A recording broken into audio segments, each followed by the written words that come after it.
Hello dear students, I welcome you on behalf of Pramukh academy. आज हम बहुत ही important topic discuss करने जा रहे हैं। टॉपिक का नाम है, as you can see on my back, Mahatma Gandhi.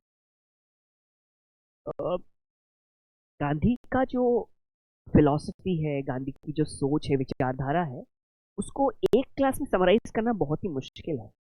पर मैं पूरी कोशिश करूंगा कि एनसीईआरटी के पर्सपेक्टिव से, इस चैप्टर के पर्सपेक्टिव से गांधी जी को मैं कवर करूँ।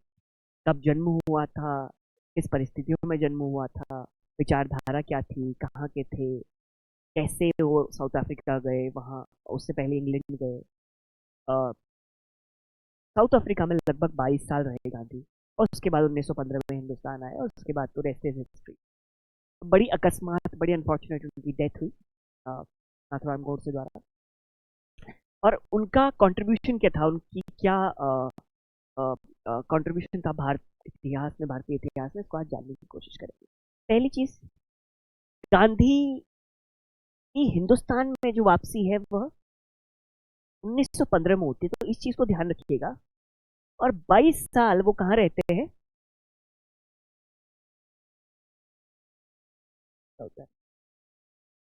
22 साल मतलब 1893 से 1915 तक गांधी कहाँ रहते हैं? अफ्रीका में रहते हैं, साउथ अफ्रीका में स्पेशली। अब क्यों रहते हैं, इसका थोड़ा सा मैं सारांश बता देता हूँ। हिंदुस्तान से कई इंडेंजर्ड लेबरर्स अफ्रीका ले जाए जाते थे। लेबरर्स आप समझते हैं, कोई गुजराती हुआ करता था, कोई उत्तर प्रदेश का, कोई बंगाली, ज्यादातर लोग साउथ इंडिया के हुआ करते थे। तो इन लोगों को इक्वल राइट्स नहीं मिलते थे। जैसे भारतीयों के खिलाफ भारत में ही इतना डिस्क्रिमिनेशन होता था, इतना भेदभाव होता था, तो दूसरे मुल्क में, मतलब साउथ अफ्रीका में भी हिंदुस्तानियों का, इंडियंस का जो है डिस्क्रिमिनेशन हुआ करता था हमारे जो है खिलाफ। तो कहने का मतलब ये है कि इंडिया के जितने भी लोग थे उसमें काफी मुसलमान लोग थे, तो उनके राइट्स के लिए, क्योंकि उस टाइम महात्मा गांधी लॉ पढ़ पढ़ के 1893 में पहली जो उनकी वकालत थी वो अफ्रीका में हुई। उन्होंने रिप्रेजेंट किया इंडियंस को, इन हिंदुस्तान के लेबरर्स को जिनको राइट्स नहीं दिए जाते थे, उनको as a second grade citizen देखा जाता था। क्यों देखा जाता था? क्योंकि साउथ अफ्रीका में अंग्रेजों की हुकूमत थी। साउथ अफ्रीका की जितनी खदानें थी, चाहे वो कोयले की हो, चाहे डायमंड्स की हो, चाहे अन्य रिसोर्सेज की हो, वहाँ काम करने के लिए उन्हें, क्योंकि उस टाइम पे आपको पता होगा कि जो है स्लेवरी खत्म हो चुकी थी। मतलब ऑफिशियली आप ब्लैक्स को या अफ्रीकन को आप नहीं जबरदस्ती वहां पर लेबरी करा सकते। तो हिंदुस्तान से सस्ती लेबर जो है जाती थी, और उसको गिरमित इतिहास कहा जाता था, एग्रीमेंट को गिरमित कहा जाता था।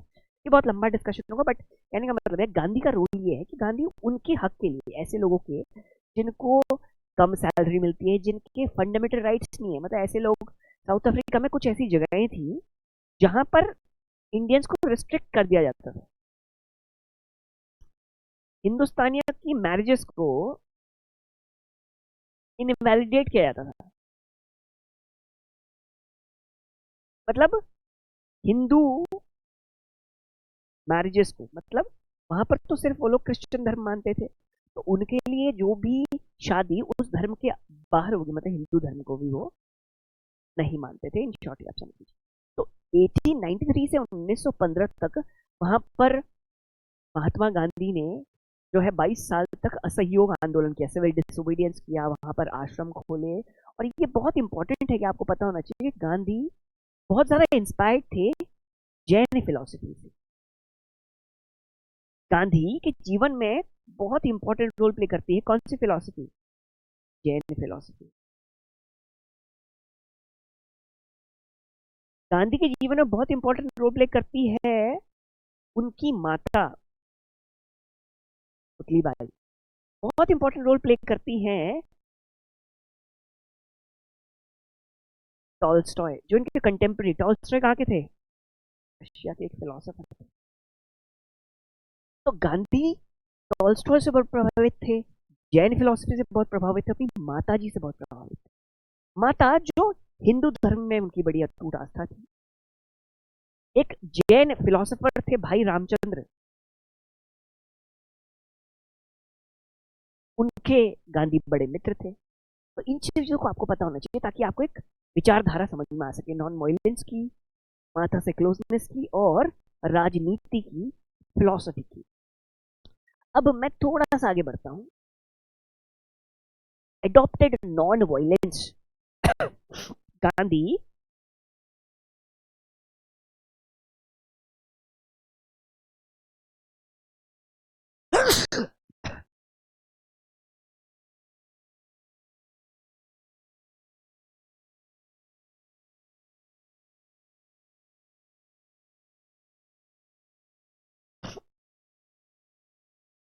Gandhi adopted non violence.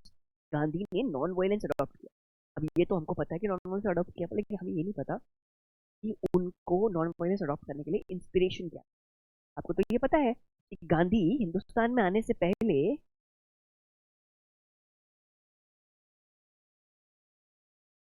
22 साल कहाँ रहे? साउथ अफ्रीका में रहे। 3 साल कहाँ रहे? लंदन में रहे।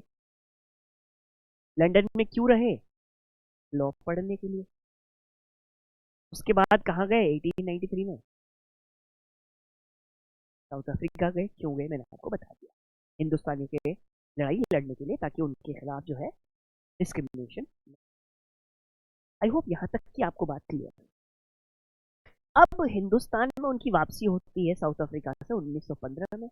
उनके राजनीतिक करियर नॉन वायलेंस से स्टार्ट होता है, अहिंसा से, जो जैन फिलोसफी का बहुत ही इंपॉर्टेंट और सत्य और को वो जो है सत्य की खोज में वो निकलते हैं। अब सत्य की खोज है क्या?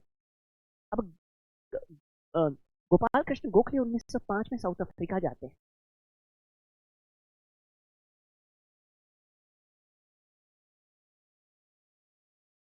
अब साउथ अफ्रीका गोखले जाते हैं क्योंकि उनके वो ये देखते हैं कि हिंदुस्तान भारतीयों के हक के लिए एक वकील लड़ रहे हैं, और जिनकी पूरी दुनिया में तारीफ हो रही है न्यूज़पेपर्स के माध्यम से। और Gandhi himself had a newspaper called Indian opinion. Gandhi का एक अखबार निकलता था, मतलब एक जर्नल बोलते हैं, इंडियन ओपिनियन 1903 में, जो 4 भाषाओं में निकलता था। हिंदी, अंग्रेजी, उर्दू और गुजराती। तो तमिल, तमिल और गुजराती। हिंदी, अंग्रेजी, तमिल और गुजराती 4 भाषाओं में। क्योंकि काफी जो लेबरर्स थे अफ्रीका में वो तमिलियंस थे, काफी मुसलमान थे जो गुजरात के थे, काफी लोग जो थे हिंदी बोलने वाले थे। तो ये जो न्यूज़पेपर्स था इससे बहुत प्रभावित होकर गोखले जाते हैं साउथ अफ्रीका, और उनको बोलते हैं कि तुम बहुत हो गया, अब तुम हिंदुस्तान में आओ। इंडिया में भी जो है भारत में भी जो है अंग्रेजों ने अपना रूल फैला रखा है, और अंग्रेजों के खिलाफ लड़ाई करने के लिए, अंग्रेजों को मुंह तोड़ जवाब देने के लिए आपको हिंदुस्तान आने की जरूरत है। और 1915 में गांधी हिंदुस्तान। अगेन टॉल्स्टॉय से प्रभावित है, जो रशिया के एक फिलोसोफर हैं, एक पॉलिटिकल थिंकर है। भाई रामचंद्र से बहुत प्रभावित है, जैन फिलोसोफर हैं। और अपनी माता से बहुत प्रभावित है, जो हिंदू फिलोसफी में जिनकी बहुत आस्था है, हर माता की। आपको पता है एक बड़े समृद्ध परिवार से वो आते हैं, जो है राजकोट के, और दीवान के बेटे हैं। अच्छी परवरिश हुई है। और माई एक्सपेरिमेंट्स विद ट्रुथ, सत्य के साथ मेरे जो है एक्सपेरिमेंट्स की किताब है। तो उनके बारे में बचपन में लिखते हैं कि मैं बहुत दुबला पतला हुआ करता था, मैं बहुत ज़्यादा स्ट्रांग नहीं था, तो चुरा के मैं बीड़ी पीता था अपने बड़े भाई की, उनके बड़े भाई थे। तो अपनी सारी गलतियों को वो एक्सेप्ट करते हैं, उनको मानते हैं, और कहते हैं कि मैं बहुत अपने दोस्तों से जो है, मेरे को कई बार ईर्ष्या होती थी कि मैं इतना लंबा चौड़ा, लहीन शहीन लंबा चौड़ा नहीं हूँ, और मैं हमेशा खेलने की कोशिश करता हूँ लेकिन पीछे रह जाता हूँ। गांधी, आपको पता है गांधी का व्यक्तित्व ऐसा है, गांधी की पर्सनैलिटी ऐसी, बहुत दुबले पतले इंसान। तो ये वो लिखते हैं, मैंने कुछ का कुछ सारांश आपको बताया। अब हिंदुस्तान में आते ही, इंडिया में आते ही, भारत में आते ही, चंपारण में 1917 में उनका पहला सिविल डिसोबीडियंस मूवमेंट होता है। अब चंपारण में सिविल डिसोबीडियंस किसे कहते हैं, मैं इसको थोड़ा सा ब्रीफ में समझा दूं। चंपारण एक जगह है बिहार में, उत्तर बिहार में चंपारण एक जगह है, जहाँ के किसानों पर एक सिस्टम लागू किया जाता था, इंप्लीमेंट किया जाता था, उसको कहते थे 3 कथिया सिस्टम। इस 3 कथिया सिस्टम के अनुसार आपकी जितनी भी जमीन है, मान लिया मेरे पास 1 एकड़ जमीन है, या मान लिया मेरे पास 1 एकड़ जमीन है, तो उसके एक तिहाई मतलब 30% उसके भाग में, मतलब 300 लगभग स्क्वायर फीट में मुझे क्या लगाना पड़ेगा, इंडिगो लगाना, मतलब नील लगाना पड़ेगा।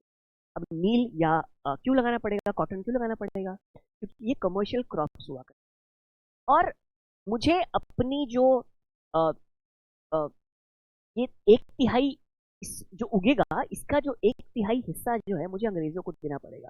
अब अंग्रेज डायरेक्टली तो लेते नहीं थे, उनका तीन कथिया सिस्टम का मतलब है उनके जो कॉन्ट्रैक्टर्स थे जिन्होंने इस लैंड पे कब्जा कर रखा था, लैंड तो था नहीं किसानों के पास, तो इसका जो एक तिहाई जो हिस्सा था, मतलब सूट या टैक्स था, वो किसानों को देना पड़ता था, ठेकेदारों को। ये बहुत एक्सप्लॉइटेटिव सिस्टम था। और हद तो तब हो गई जब इस इलाके में, बिहार के इलाके में सूखा, बाढ़ आना आम बात है। आज भी आपने देखा होगा, अगर आप जुलाई अगस्त में बात करते हैं तो जो कोसी है वो अपना कोर्स चेंज करती रहती है और काफी ज्यादा बाढ़ आती है बिहार के क्षेत्र। जब बिहार में बाढ़ आती तो भी तीन कथिया के हिसाब से उनको टैक्स देना पड़ता, और जब उन्हें ये इंडिगो नहीं उगाना है तो भी टैक्स देना पड़ता। तो ये तो एक इनह्यूमन जो है टैक्स था, जिसके खिलाफ गांधी जो है सिविल डिसोबीडियंस, सविनय अवज्ञा आंदोलन, मतलब वह अंग्रेजों का जो रूल नहीं मानते और टैक्स देने से मना कर देते।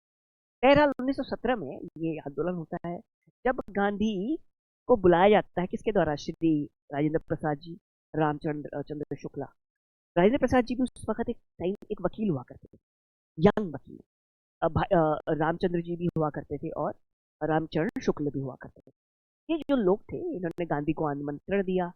भारत में आने से पहले ही इनके बारे में काफी कुछ लिखा जाने लगा, क्योंकि इनकी जो है जर्नल चलता था, भारत में न्यूज़पेपर सर्कुलेट होते थे, और गांधी की जो जितनी भी चीजें उन्होंने की थी साउथ अफ्रीका में भारतीय लोगों के लिए, वो काफी लोगों में पॉपुलर होती थी। तो 17 में गांधी सिविल डिसोबीडियंस मूवमेंट करते हैं और अंग्रेजों को घुटने टेकने पड़ते हैं, और ये सिस्टम हटाना पड़ता है। कौन सा सिस्टम, तीन कथिया। तो पहली बार जो है गांधी किसानों के लिए एक लड़ाई का आंदोलन लड़ते हैं, उसे कहते हैं चंपारण आंदोलन। ये तो 1917 में हुआ पहला आंदोलन। अब दूसरा आंदोलन हुआ अहमदाबाद में 1918 में। अब 1918 में अहमदाबाद में कॉटन की मिल्स लगा करती, कौन सी मिल्स लगा करती थी, कॉटन की मिल्स। अब कॉटन की मिल्स में काम करने वाले लोग जो थे वह बेचारे थे लेबरर्स, और लेबरर्स को कई बार ये वादा किया जाता था कि उसे बोनस दिया जाएगा। उसको बोलते हैं प्लेग बोनस, मतलब कहीं भी अगर प्राकृतिक कोई आपदा आ गई या प्लेग आ गया या ड्रॉट आ गया, सूखा पड़ गया या कुछ आ गया, तो लोगों को बोनस दिया जाए।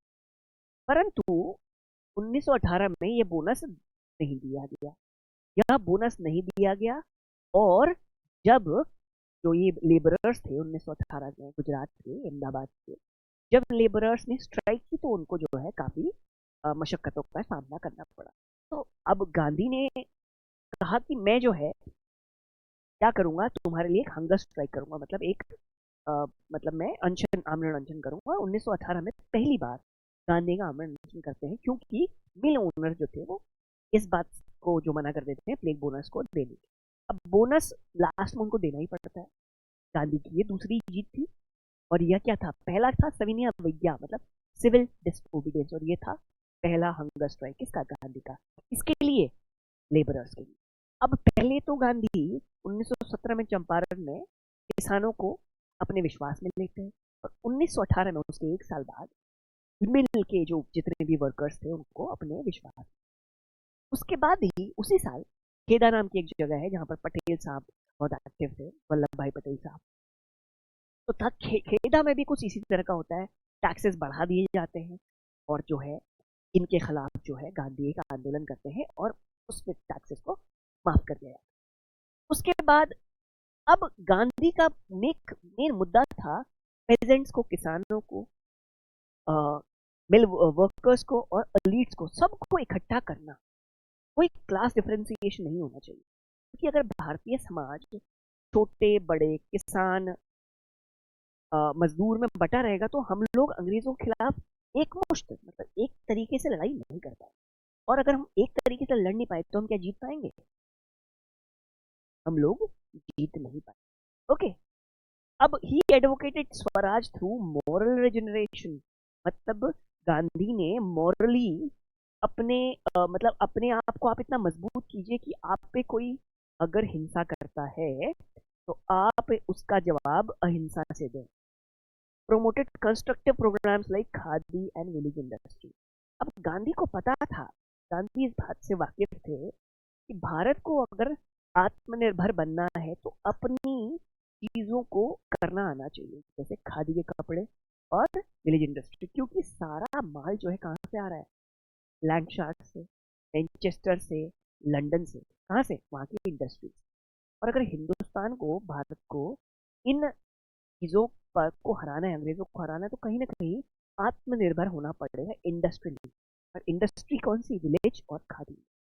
इसलिए गांधी इनको करते हैं।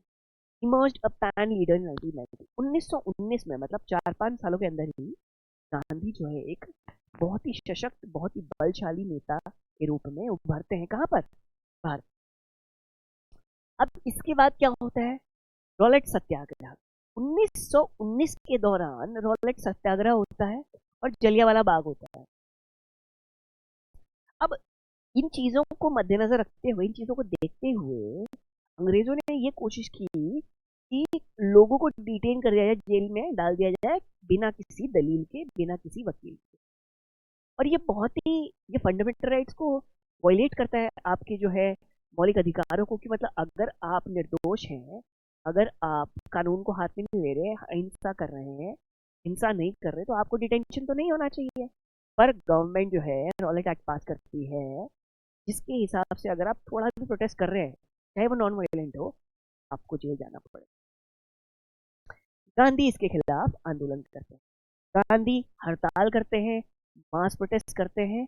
लेकिन इस मास प्रोटेस्ट के बीच में 13 अप्रैल 1919 को जलियांवाला बाग में डायर, एक डायर नाम का ऑफिसर होता है, वो क्या करता है? निहत्थे लोगों पे फायरिंग का आदेश देता है और हजारों लोगों की मृत्यु हो जाती है। और धीरे धीरे अंग्रेजी हुकूमत से भारत का जो एक विश्वास है वो टूटने लग जाता है। स्ट्रेंथन्ड डिमांड फॉर फुल इंडिपेंडेंस। धीरे धीरे गांधी को समझ में आता है कि अंग्रेज हमारे देश के लिए सही नहीं कर रहे हैं, वो गलत कर रहे हैं। और उनका फेथ जो है, उनका जो, उन्होंने अंग्रेजों से ही शिक्षा ली थी, उनका बहुत विश्वास था अंग्रेजी लॉ एंड ऑर्डर पर। धीरे धीरे लेकिन वो बात समझ आती है कि अंग्रेज जो है अपना स्वार्थ सिद्ध कर रहे हैं। अब जलियांवाला बाग से खिलाफत आंदोलन शुरू होता है और धीरे धीरे 1920 के दौरान नॉन कोऑपरेशन मूवमेंट,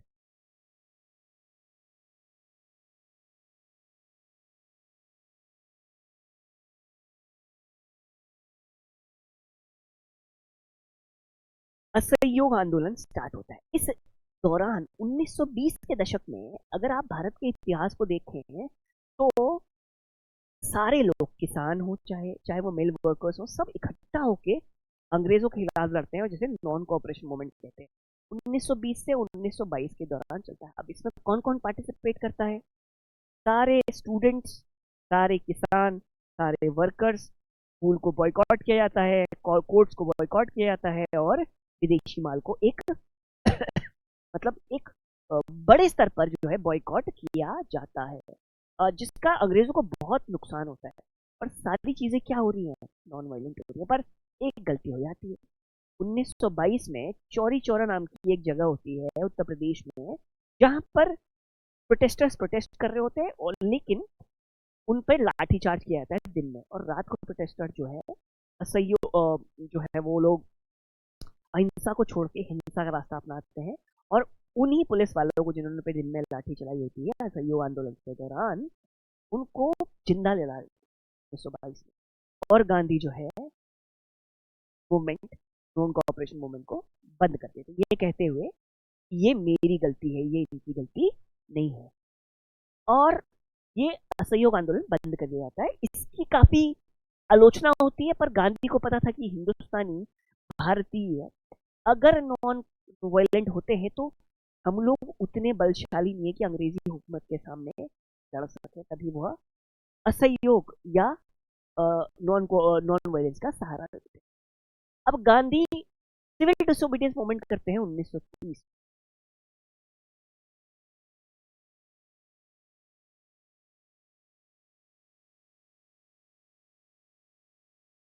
1930 में गांधी सिविल डिसोबीडियंस, सविनय अवज्ञा आंदोलन करते हैं, उसमें अपनी कुछ शर्तें रखते हैं।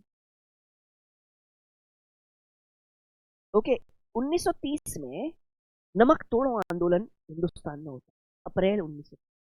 ये बहुत ही सिंबॉलिक होता है, जब नमक पर भी अंग्रेजी हुकूमत की, देखिए नमक बनाने पर भी वो हम पर क्या करते हैं, टैक्स, 2% टैक्स।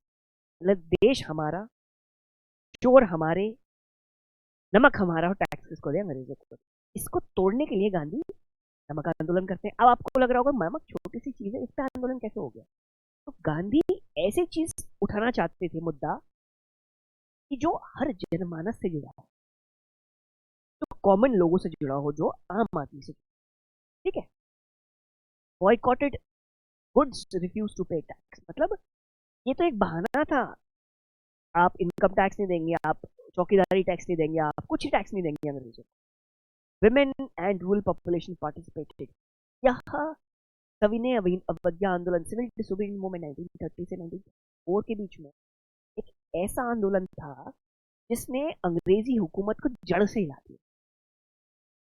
लोग गांवों से, शहरों से निकल निकल के आने लग गए, महिलाएं रोडों पर आके प्रोटेस्ट करने लग गई। सोचिए इतनी बड़ी प्रोटेस्ट की बात।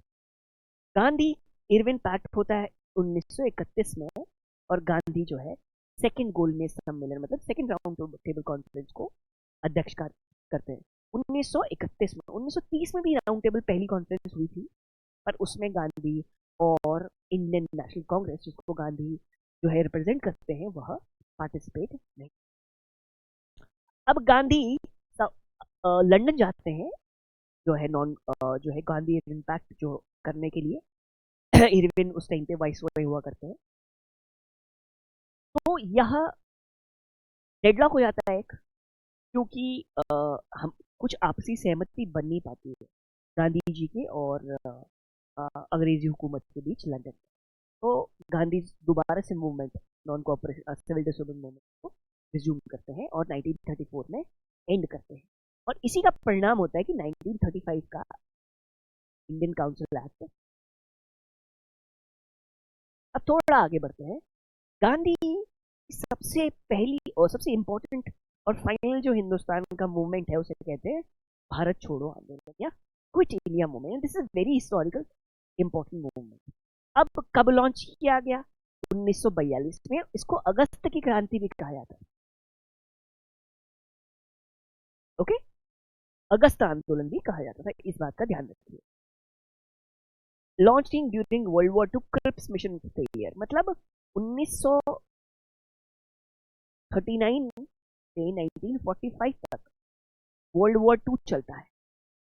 हिंदुस्तान के लोग, हिंदुस्तान की खाद्य पदार्थ, हिंदुस्तान का की जो गुड्स है, उसको कहाँ भेज दिया जाता था, यूरोप में, क्योंकि वहां पर क्या होता था, सेकेंड वर्ल्ड वॉर हो रहा था। लेकिन हिंदुस्तान के लोगों पर उसका कोई, हिंदुस्तान में सूखा पड़ा हुआ था 1943 में, पर सारे सोल्जर्स को कहाँ भेज दिया गया है, और इंडियन नेशनल कांग्रेस को पूछा भी नहीं गया। और इसको जो है, इसका जवाब देने के लिए non cooperation quit India movement करते हैं, और गांधी कहते हैं करो या मरो, करो या मरो। और लीडरलेस मूवमेंट होता है, क्योंकि सबको अरेस्ट कर लिया जाता है, गांधी जी को, सरोजनी नायडू जी को, जवाहरलाल नेहरू को, पटेल साहब को, सबको अरेस्ट कर लिया जाता है। Participation of youth, women and rural masses, infrastructure, railways, post office targeted, and harsh suppression, लाठी चार्ज किया जाता है, मास किलिंग्स होती है, और demonstrated Indian resolve for complete independence. मतलब जिस दौरान फर्स्ट सेकेंड वर्ल्ड वॉर चल रहा है 1939 से 45 के बीच में, उस दौरान हिंदुस्तान की यूथ, हिंदुस्तान की महिलाएं, हिंदुस्तान के किसान, हिंदुस्तान के वर्कर्स किसके लिए लड़ रहे हैं, क्विट इंडिया मूवमेंट, मतलब भारत छोड़ो आंदोलन। और धीरे धीरे उसका जो इम्पैक्ट पड़ता है भारत की आज़ादी में होता है, जिसपे हर विचारधारा, चाहे वो गरम दल हो, नरम दल हो, गांधी हो, पटेल हो, बोस साहब हो, टैगोर साहब हो, बंगाली हो, मराठी हो, साउथ इंडियन हो, पंजाबी हो, या गुजराती हो, या हिंदी हो, सब लोगों ने एक मिलकर भारत को आजाद करने के लिए लड़ाई लड़ी। ये बहुत ही इंपॉर्टेंट रोल प्ले करता है। ओके, अब गांधी की जो विचारधारा थी, believed in non violence and spiritual politics, critic of modern industrialism and emphasise self sufficient. ये बहुत कम लोगों को पता होगा कि गांधी जो है मॉडर्निज्म के या मॉडर्न इंडस्ट्रियलाइजेशन के अगेंस्ट हुआ करते थे। वो रेलवे के भी खिलाफ थे। वो कहते थे अंग्रेजों ने जब से ये रेलवे लाई है, बीमारी लाई है, तब से भारत के कोने कोने में अंग्रेज जा रहे हैं और हमारा कच्चा माल उठा रहे हैं, लकड़ी उठा रहे हैं, कॉटन उठा रहे हैं, जूट उठा रहे हैं, और इसको कहाँ भेज दे रहे हैं? लंदन भेज दे रहे हैं। अब उस टाइम के आज के हिसाब से तो ये गलत है, ऑफकोर्स डेवलपमेंट तो होना ही चाहिए, पर उस टाइम के हिसाब से गांधी बिल्कुल सही थे। Promoted Swaraj and moral development, not just political change. Advocated trusteeship between capitalist and labour. Trusteeship का मतलब ये है कि भारत की जितने भी संसाधन है, चाहे वो भारत की लैंड हो, फॉरेस्ट हो, वाटर हो, इस सब पे राजनीति का कोई अधिकार नहीं है, वो सिर्फ एक ट्रस्टी है। उन पे इंडस्ट्रीज का है, लेबरों का, दोनों का अधिकार नहीं है। वो किसका अधिकार है? लोगों का अधिकार है। तो इस बात को आप ध्यान रखिएगा। और उन्होंने ये भी कहा कि villages are the souls of India, मतलब विलेज जो है हिंदुस्तान का जो है क्या है? आत्मा है। ओके, हिंदुस्तान की आत्मा किसमें है? उन्होंने कम्युनल हार्मनी को प्रमोट किया and oppose materialism and violence. Materialism और वायलेंस को उन्होंने जो है डिसोसिएट। अब थोड़ा सा मैं थोड़ा फास्ट फॉरवर्ड करना चाहूंगा। ओके, अब गांधी जी, महिलाओं का क्या रोल था इस टाइम? मैं कुछ महिलाओं का नाम लिखूंगा।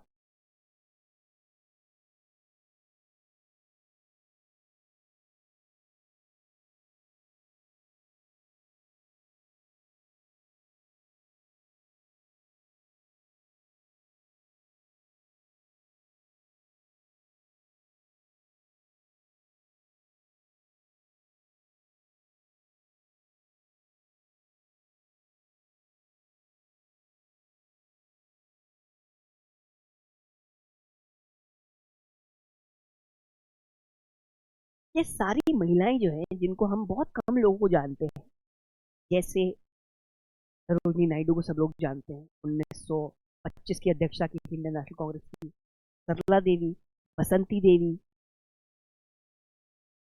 कमला देवी चट्टोपाध्याय और उषा मेहता, जिन्होंने कांग्रेस सीक्रेट रेडियो चलाया था बॉम्बे से, जब सारे लीडर्स जो है क्या हो गए थे? जेल हो गए थे, तो इन्होंने लीडरशिप ली थी, कांग्रेस रेडियो चलाया था।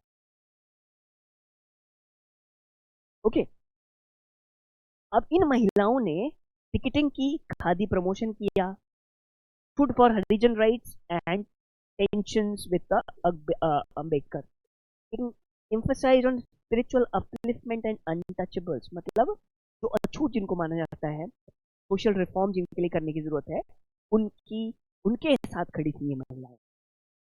Marginalise so Gandhi as protector and reformer, मतलब उन्होंने 1932 में गांधी ने हरिजन सेवक संघ बनाया 1932 में, क्योंकि अंबेडकर और गांधी के बीच में कई वैचारिक मतभेद हुआ करते थे। अंबेडकर कहते थे कि गांधी, आप एक उच्च जाति से आते हैं, आप शायद जो है दलितों की समस्याओं को नहीं समझ। और गांधी इनिशियली नहीं समझ पाते थे, क्योंकि एक अपर कास्ट का बंदा ये नहीं समझ पाएगा कि लो कास्ट के लोगों के प्रॉब्लम्स क्या। बट धीरे धीरे जब गांधी हिंदुस्तान में आते हैं, तो अपने आश्रम में, चाहे वो गुजरात का आश्रम हो, चाहे महाराष्ट्र का, वहां पर जो है वो दलितों को भी जो है अपने यहाँ आने की अनुमति। ठीक है, तो यहाँ तक तो बात हो गई। अब इसके आगे थोड़ा सा मैं फास्ट फॉरवर्ड करूंगा। Gandhi versus other leaders. अगर मैं अदर लीडर्स की बात करूं, आप पहली बार देखिएगा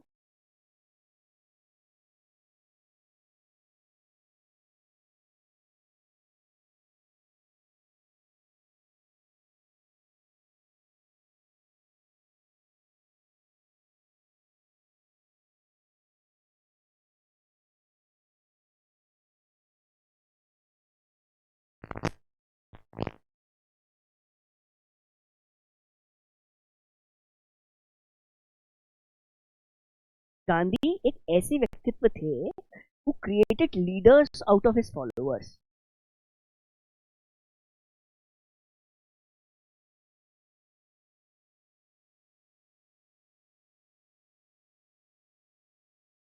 अब आप मुझे बताइए, सी Rajagopalachari was the first governor general of independent India. Nehru was the first prime minister. Patel was the first home minister. Rajendra Prasad was the honorable first president. Sarojini Naidu was a very big leader. And on Gandhi's insistence, she became the president of the Indian National Congress in 1925. तो गांधी चाहते तो खुद सारी power जो है acquire कर लेते, परंतु उन्होंने क्या किया, सारी पावर को डिसेंट्रलाइज कर दिया और भारत की जो है एक नई लीडरशिप को इकट्ठा किया। गांधी की बहुत समस्याएं थी, प्रॉब्लम्स थी। गांधी की सबसे बड़ा मतभेद करने वाले नेहरू थे। पटेल तो गुजराती थे, गांधी भी गुजराती थे। चाहते तो उनको लीडर बना सकते थे, परंतु उन्होंने इसको दरकिनार करते हुए पटेल साहब को उन्होंने नेहरू जी को बनाया। तो ये भी एक विचारधारा है, उस पर आप डिबेट कर सकते हैं, हम डिबेट कर सकते हैं, बट ये तो आप मानते हैं कि चाहे तमिलनाडु हो, चाहे उत्तर प्रदेश हो, चाहे गुजरात हो, चाहे बिहार हो, चाहे उत्तर प्रदेश हो, ये सारे लीडर हिंदुस्तान के अलग अलग जगहों से आते हैं, जिनको आज हम लोग पूछते हैं। ये सारे लीडर्स किसके फॉलोअर हुआ करते थे? और मैं नाम लेना चाहूंगा जयप्रकाश नारायण का, जो बिहार के बहुत बड़े लीडर हुआ करते। तो ये सारे लीडर्स जो थे गांधीयन हुआ करते थे। So there is myth which people have that Gandhi concentrated power. Gandhi did not concentrate power. Gandhi decentralized power and created leaders out of his followers. आप इन सबको देख लीजिए और list goes on and on and on.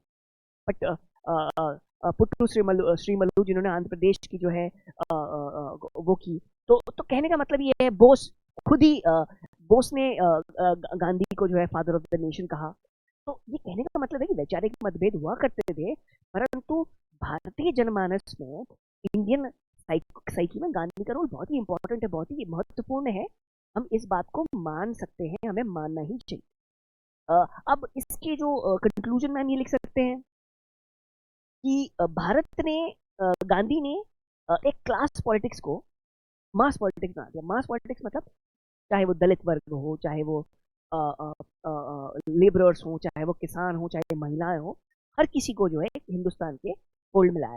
Redefined politics, inspired civil rights like Mandela. आप अगर आप America की politics में भी काफी लोग जो है गांधी से इंस्पायर्ड है। Legacy, his legacy and you know his legacy is debated. Gandhi के एनवायरनमेंट पे, मॉडर्निटी पे, ट्रस्टीशिप पे आप डिबेट कर सकते हैं, दिन रात डिबेट कर सकते हैं। अगर आप डिबेट कर सकते हैं, मतलब इस बात को तो मानना पड़ेगा कि उनकी बुद्धिमत्ता थी तो सही, पावरफुल थे तो सही। Blended spirituality and politics uniquely, मैंने आपको बताया भाई रामचंद्र एक जैन हुआ करते थे, और गांधी अपनी किताब माय एक्सपेरिमेंट में लिखते हैं कि वेस्टर्न फिलोसफी का आकर्षण मेरे पे इतना था जब मैं लंदन में था, कि भाई रामचंद्र की विचारधारा ने मेरे को बचा लिया। आप, ये एक सोच है, एक विचारधारा है जो आज लोग जो भारत छोड़ के जा रहे हैं उनके ऊपर, बिकॉज गांधी उस दशक में भारत छोड़ के गए, 1890s में छोड़ के गए, जब भारत से बहुत कम लोग विदेश जाया करते थे और विदेश जाना एक अच्छा नहीं माना जाता था। ठीक है, remains fundamental figure of modern history and symbol of eternal resistance against injustice. चाहे वो मार्टिन लूथर हो, चाहे वो टॉलस्टॉय हो, चाहे वो आज की अमेरिकन पॉलिटिक्स हो, चाहे वो अफ्रीकन पॉलिटिक्स हो, नेल्सन मंडेला। तो गांधी आज भी जो है रेलिवेंट है। आप उनको, you can hate Gandhi, you can love Gandhi, but you can not ignore Gandhi.